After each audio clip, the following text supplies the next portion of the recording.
So hi guys, this is Brian recording for headsupsittinggo.com. Let's get started right away.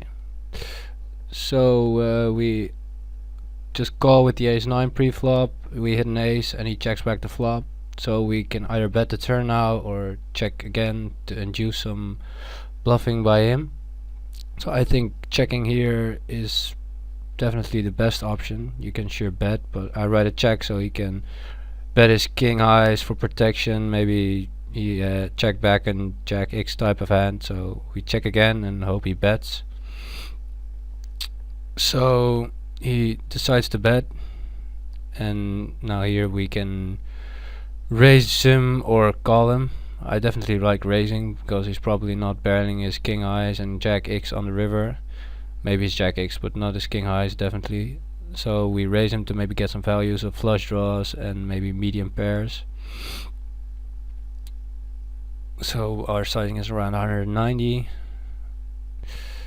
and he snap calls, which probably says he's got some type of draw or some medium pair. So the sizing on the river, against a fish I would rather bet 250, and against a regular I would rather bet like 320 to 350, because then it looks more like a bluff and they're more capable of calling, hero calling. So this is interesting. We open with the aces and he 3-bets. In the first couple of hands he 3-bet twice, I thought, so, or once, but he's definitely capable of bluff 3-betting, so I'd rather call here and let him fire again a bet on the flop, and then depending on the flop we can either raise or flat call again. So we flat. The flop comes 3 deuce queen with a couple of diamonds, and he bets rather large.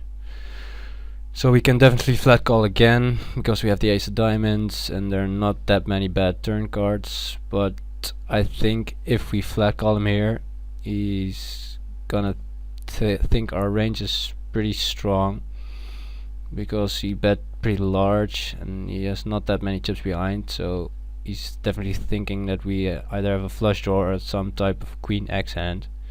So I rather raise him here so he can spaz all in with maybe ace 4, ace 5 type of hand, or a medium pair, thinking we are on a flush draw, and he definitely is gonna call or push all in with queen X or kings. So I decide to raise him here, make it around 385, to give him a real good chance of hanging himself. And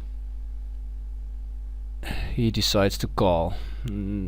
There's the perfect turn card for our end, no completion of a flush draw, and our aces are probably good. So he calls a flop, which tells me he's probably pretty strong. He would push all in, I think, with medium pairs, and he's probably thinking we're not that strong, because a raise in a 3-bet pot on a flop usually means you're pretty weak. So I think he has queen X here because he's pushing a flush draw in the medium pairs, so we can easily push all in and maybe wrap a flush draw or some kind of weak queen X. So our flop raise puts it perfectly up for a shove. He has 700 and 1000 behind, and he snap calls with ace queen, so that's a pretty big cooler in our advantage, which is always nice.